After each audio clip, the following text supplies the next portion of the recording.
the news. Stop the music. It's time for news. Let's head on into the drone newsosphere with Jeff Sills. We've got some very important DJI stuff happening, don't we?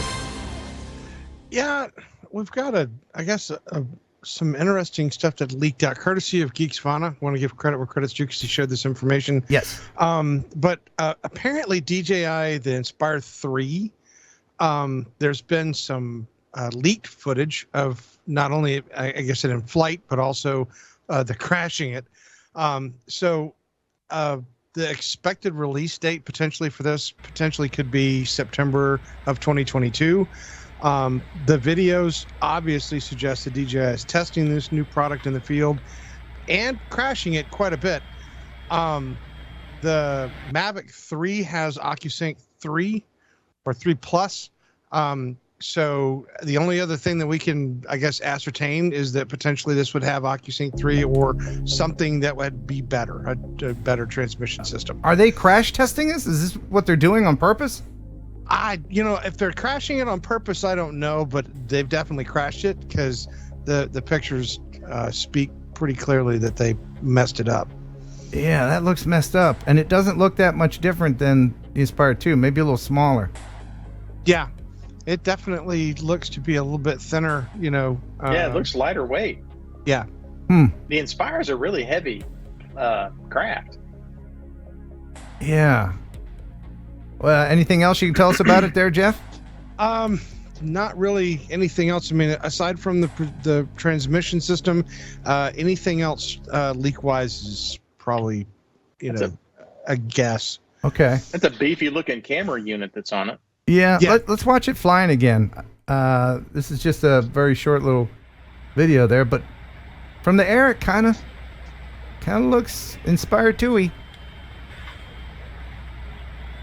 I don't know. Anybody interested in picking that up in the chat? Let me know. Anyone? I wonder what the price is going to be. That's what I want to know.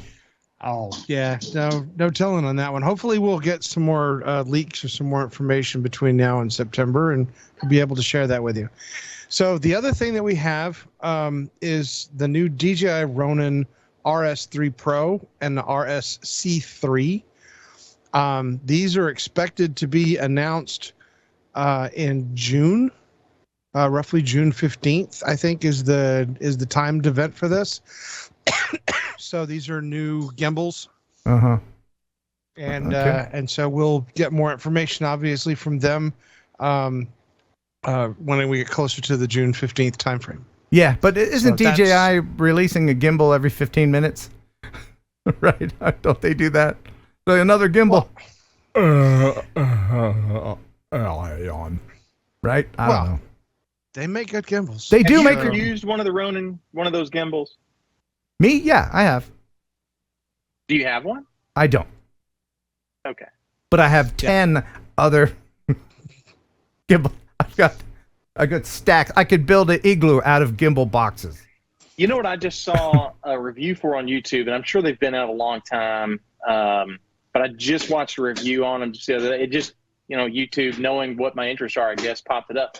But it's the DJI 3 or the 2 mics and a receiver set, and it made me think about all the setup that you do when you're shooting for YouTube. You've got your wireless mics, you've got the receiver, you're trying to sync all that up. I wondered if those little wireless doodads would be a simpler solution.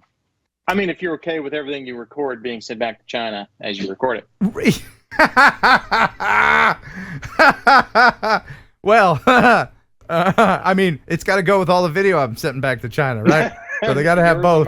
Right, yeah. Now, I'm sure it's a quality product. I think I know someone that has one that might let me borrow it to check it out. But no, I don't have one. I mean, is anybody interested in that in the chat? I see a lot of no's on the Inspire 3. I have an Inspire 2, and it's just sitting there. I think if you look at the product lineup with DJI, I think you see where people's interests are. Yeah.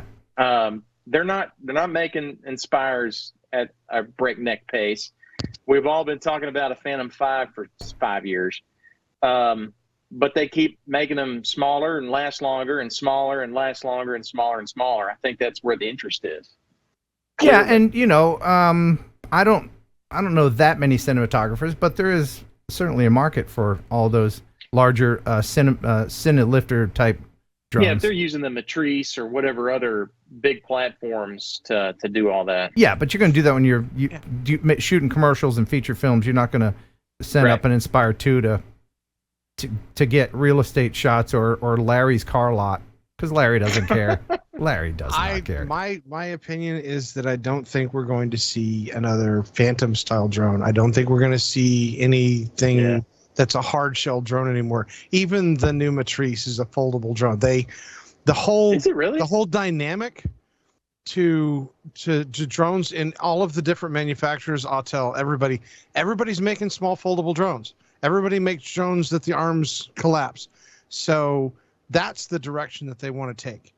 And I think that's the direction that we're going to see all future drones go into. You'll get drones that have amazing cameras and incredible performance, but to see another Phantom, for instance, probably not going to build anything like that. So easy to hand catch a Phantom. But yeah, once DJI started making foldable gimbals for your phone, then I was like, okay, foldables in. What's next in the news? All right, so AT&T has been known to push the limits of what's possible delivering wireless services in places that you wouldn't normally get them. And we had, during hurricanes, et cetera, AT&T would put up drones that would have cellular service in areas that had been impacted. But recently, AT&T has introduced their Flying Cell on Wings, or nicknamed CAL. And this April, the wireless carrier took a field out in rural Missouri, and they put the drone up in the air, and this is tethered, and it delivered 5G wireless services in that particular location that was so remote that there was nothing out there. No trees, no homes, no humans, nothing. You could go out there and get instantaneous 5G wireless service from that drone, and you were nowhere near civilization.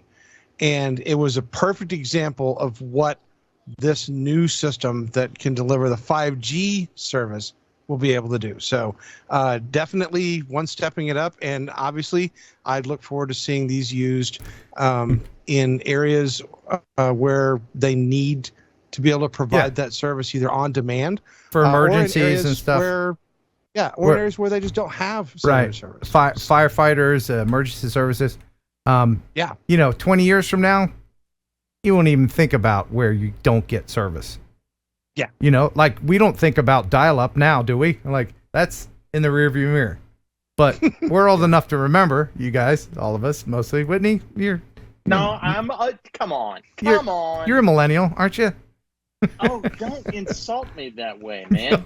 Oh, come on. You remember the US going robotics. On 42. I don't no. I am not a millennial, and I'm certainly aware of what dial-up is. I had a rotary phone growing up. Yep. Did you? Wow. Oh, yeah. Okay. Yeah. Yeah, I had the wall mount rotary phone with the That's right, by the 30-foot cord in the kitchen. You want to hear with a 15-foot cord, and you just that was it. Do you want to hear my dial-up connection impression? It's so annoying. Was that supposed to be a pun? Your dial-up connection? We're gonna lose. I'm gonna watch how many people are gonna tune out when I do it. No, you're not gonna make the sound. Oh my gosh.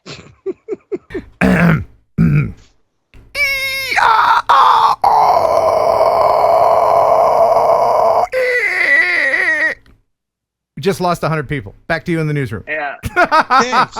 Don't do this during the news. Okay. Meanwhile, I've activated super chats on my YouTube channel just now, so feel free to leave this one. Head right over there. All right. So in 2022, the Queen's birthday parade was recently held in front of Front Street in Hamilton. This featured marching units from the Royal Bermuda Regiment, the Bermuda Police Service, the Royal Bermuda Regiment Junior Leaders, and the Bermuda Sea Cadet Corps. And interestingly enough, they had drones up filming the whole thing. These Over were crowds, of course, sanctioned by the Queen. The Queen says yes. Oh, absolutely. Drone. Yes, Yes. There's no way that this was not In fact, something that was. I've just been handed this by my producer that doesn't exist. Apparently, the Queen was flying the drone herself. So that's good. She's a very forward thinker. So can I tell y'all something? Yeah. What is it? I did something a little cool. It's got nothing to do with drones, but I wrote a letter to the Queen a couple of months ago.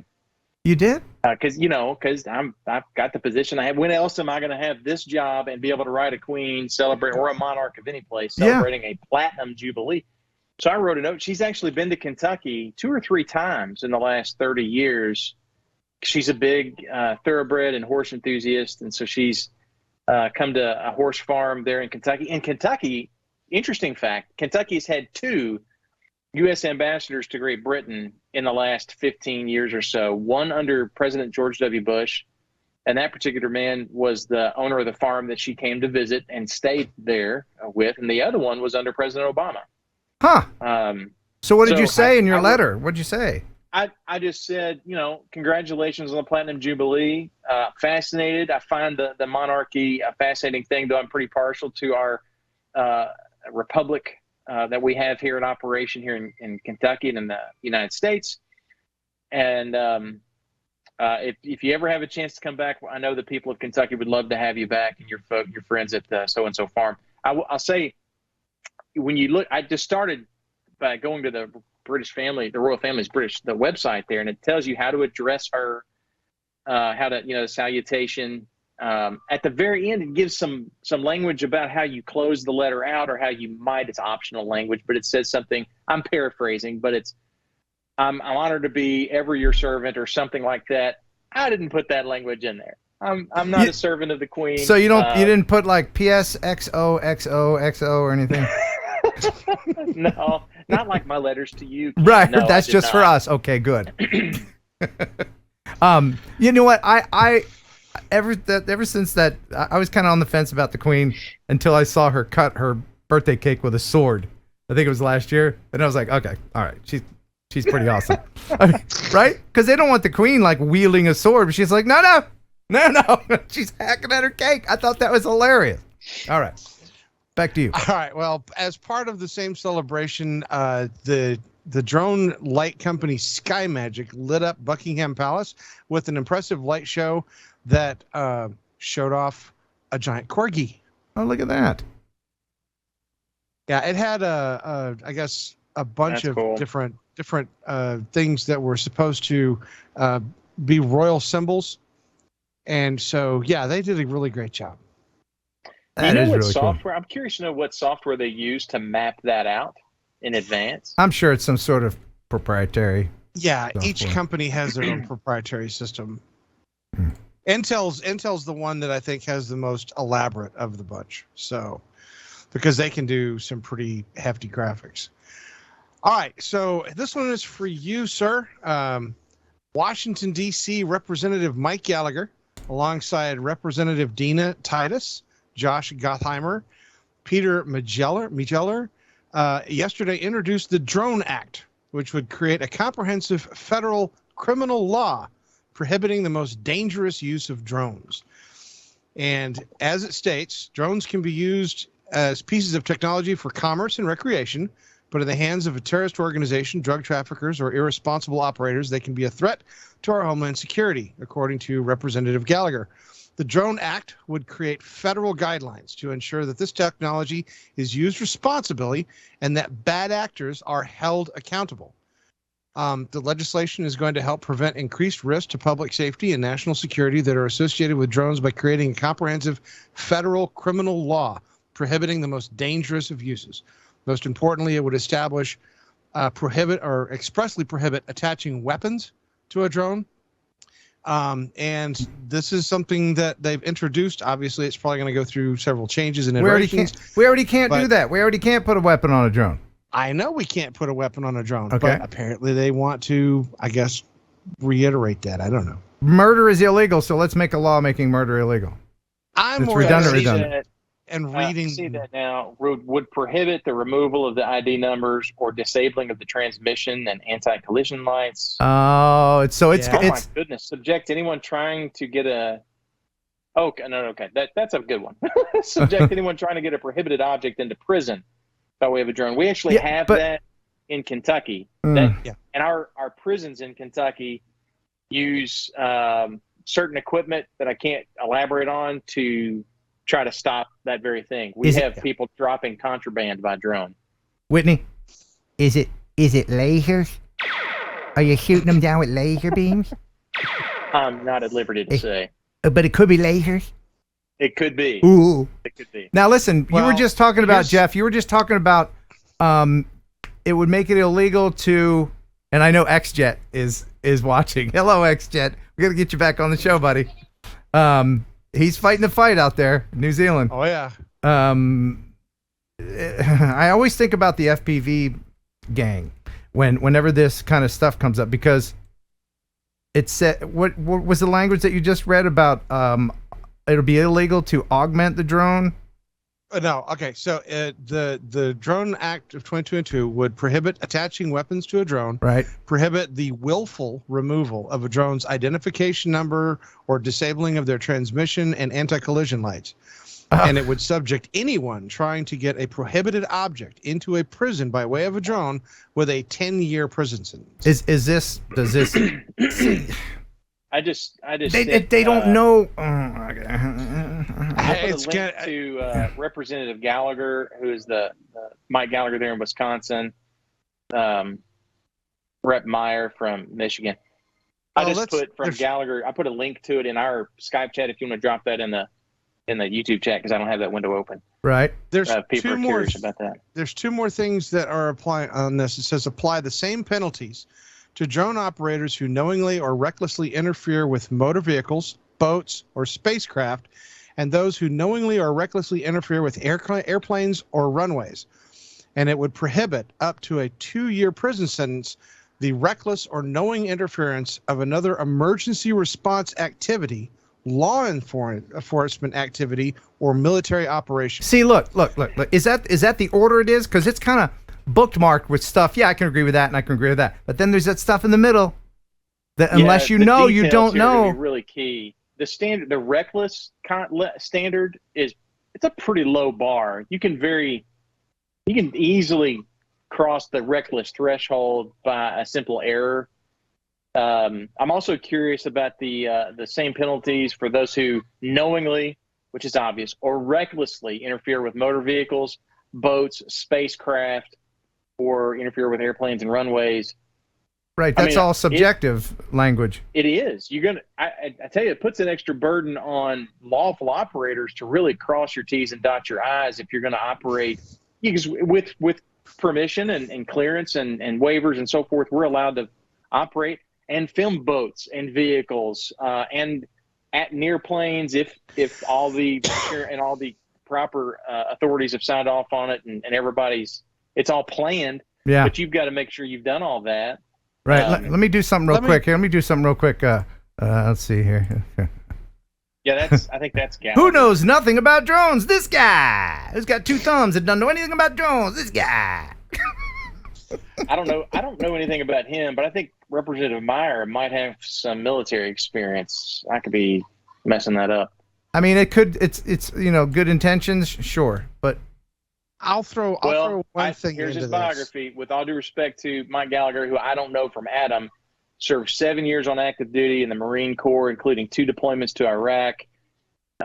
Served as the lead Republican staffer for Middle East and counterterrorism on the Senate Foreign Relations Committee. Nothing in there about specifically about drones or aircraft. Thank you for your service, sir. Yeah, if you're watching. Let me back up and add one caveat to this, and I guess one thing that we haven't added to this conversation. We on this channel have showcased videos of people doing stupid things with drones. We have showcased stories of fires that the fire systems had to be shut down because drones were in the area. We had incursions into prisons. We had all of these things. Yes. And up to this point, it was the belief that the FAA was going to be the one that would come in and, put a kibosh on it. And we would see people that did excessively bad things get fines or have their permissions taken away, etc. But this is punitive action.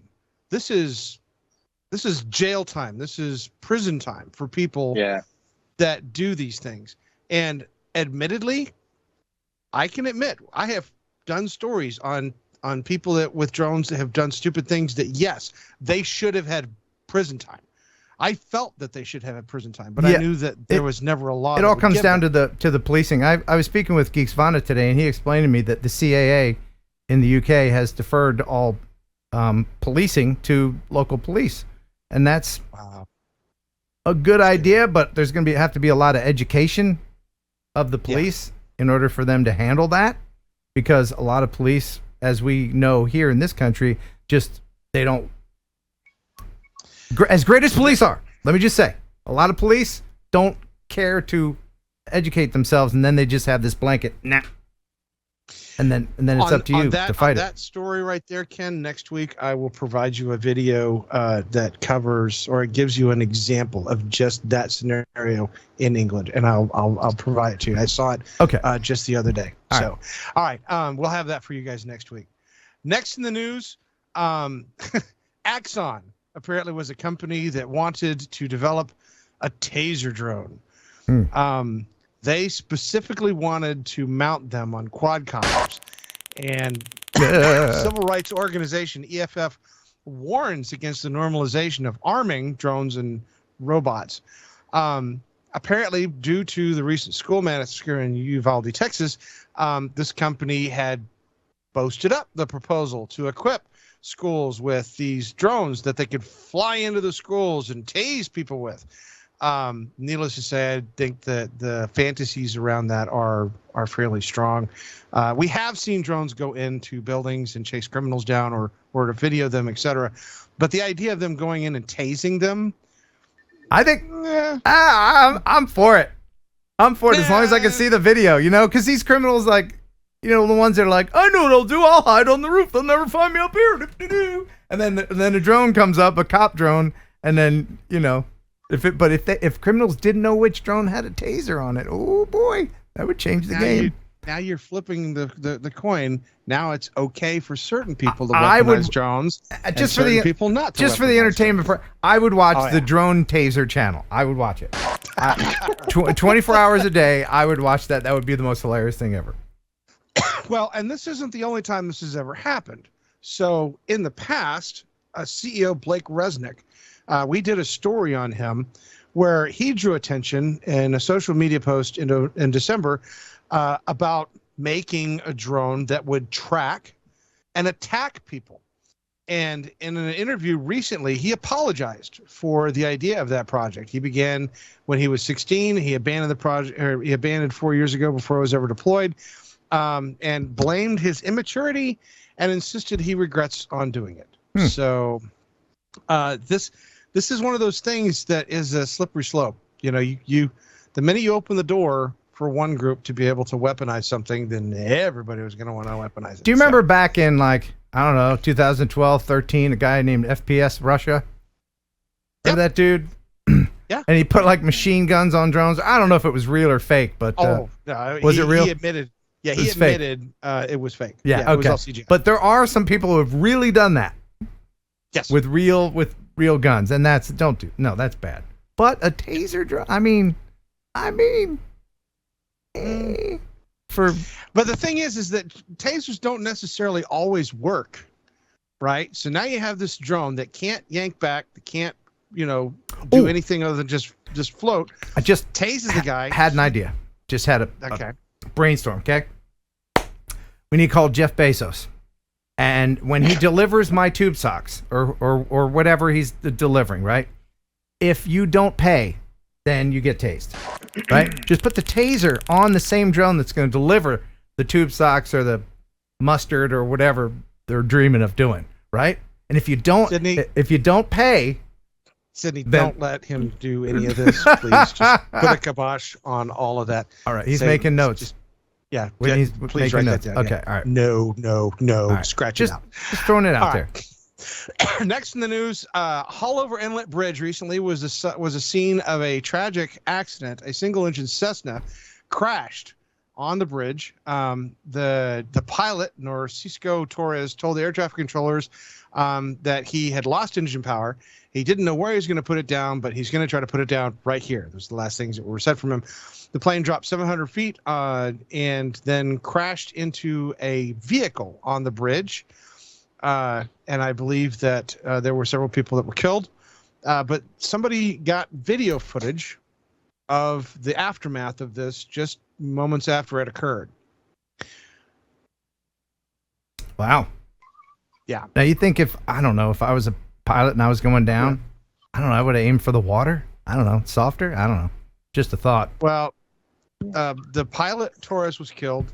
2 passengers were seriously injured, and 5 people on the ground were also injured as the plane hit not only 1 car but 2 cars.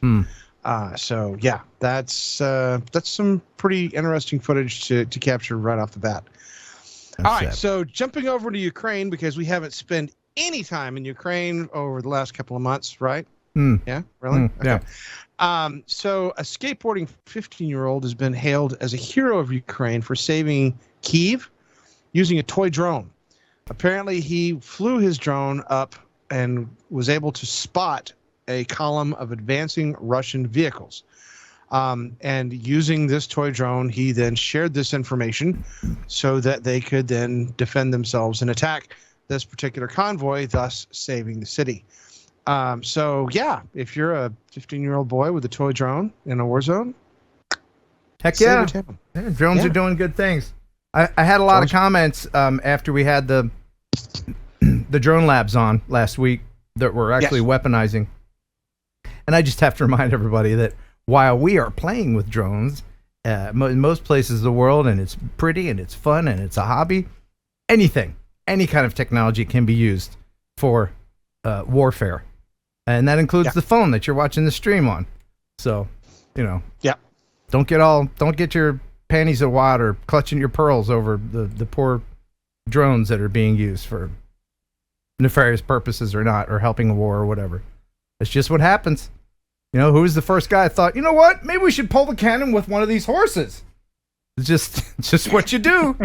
So, anyway, back to you. All right. So we did a story recently about a drone that was able to drop in the water and then fly back out again. And apparently that particular technology has been continued on to a more commercial version. The Sub-UAS CEO, Javier Diaz, recently released information about their single robotic unit that can carry out both aquatic and aerial operations to be used at oil rigs. So this drone can conduct underwater inspections and do aerial inspections of a drone rig and then return to a base or fly to a new destination. And this is really, really cool stuff. I mean, the idea of these drones being able to submerge and do dual effort roles like that, because traditionally it had to be done with, divers, or they actually had ROVs that they could put down underwater. Right. But now you have a drone that can be both. And it's pretty cool. Drones are good. But you can tie a bomb to this and kill a submarine. I'm just saying. Geez. Look, I'm just saying. Hey, how deep does it go, or can it go? They didn't give me any indication in the story about how deep it can go. But obviously, with an oil rig, it's gonna have to do. Yeah, I mean, some fairly. That photo that you showed made me think. Well, if it can just land, that's a good thing. But that's not submerging and doing underwater cinematography or filming or anything. But if it's on an oil rig, surely it's not just sitting on the surface. That is a fascinating development in some technology. I'm curious how the motors are. I think they're watertight. They slow down in the water. Yeah, they slow down in the water, and they would move differently, because in the air they have to counter each other to maintain balance, but underwater they can all spin in the same direction to create thrust. So it would be, two sides of the coin for them to be able to do that. And obviously, based on the photograph that they had for that, it's got multiple blades, top and bottom. Yeah. So the problem with going underwater is usually any kind of underwater drone is tethered because of how radio signals interact with water. So it would have to be autonomous. Yeah. But anyway, what's next there, Jeff? All right. So last we have in the news, India has been going crazy over drones. They recently had a big festival where they were celebrating the inclusion of drones within India. The Prime Minister actually flew drones at this particular event. But the Indian Council of Medical Research recently released guidelines. I can't hear you right now. What's going? What? Sorry. The Indian I Council. thought I had it. Sorry, Jeff. Oh no, sir. Oh, I have 5. I have 5 of them right now, and just a minute ago, one of them was standing in my door. I'm like, no. Okay, so anyway, so the Indian Council of Medical Research released guidelines for drone use in their healthcare sector to ensure access to medicines, vaccines, and other paraphernalia to all, especially in geographically difficult terrains in the country. So they are going to start including the Bharat Drone Mahotsav 2022. This is a indigenous drone that can transport vaccines and medical supplies to a distance of 15 kilometers. This is not a slight drone. The actual distance between the locations in some of these places is 26 kilometers. So they're going to start applying these new drone rules in India to improve and I guess start incorporating medical deliveries in India. So I'm really so cool sorry. stuff. I'm not. It is cool stuff, and I'm sorry. I've been up since 4 a.m. because I do a morning show on WJLI Rock 98.3, and I can't turn the morning show off.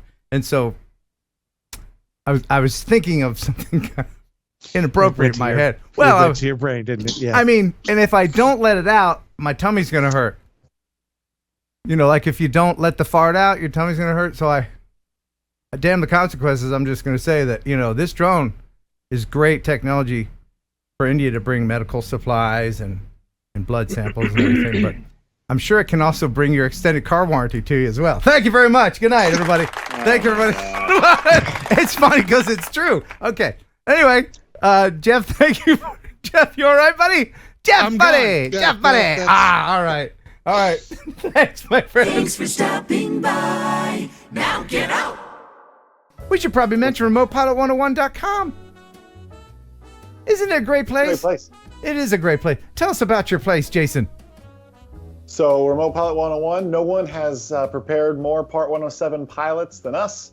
And you'll be pleased, those of you who are current customers now, you're going to be experiencing version 3 and a brand new learning management system in about 2 weeks. So the best just keeps on getting better.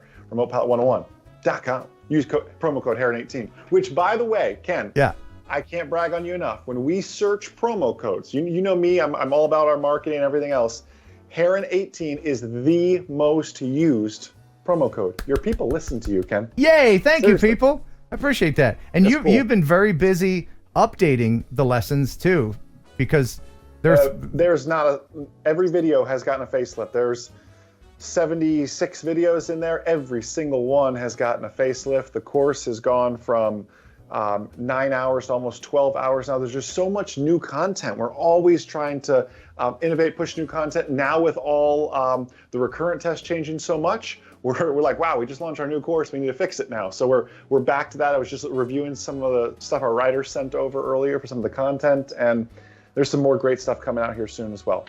And you take actual questions that test takers give you and kind of incorporate those in the quizzes too, right? So they're actual FAA questions. We have a ton of data on that, no doubt. So yeah, and I always share, you know this, Ken, I call them the boot camps at the end, where I share, this is a question you're going to see on your knowledge test. Let's not memorize it. Let's understand the why behind it, but just to prepare them for the knowledge test. You know this though, Ken. I want you to be safe in the real world. My mission isn't just to pass a test. I want you safe when you're out there flying FPV, whatever it is, so you can be a light and be a mentor to everybody else that's out there wondering about what this new drone space is, even though it's not that new, but to many it is so new. We have to be ambassadors to that. You're a shining star, Jason. A shining star. Awesome.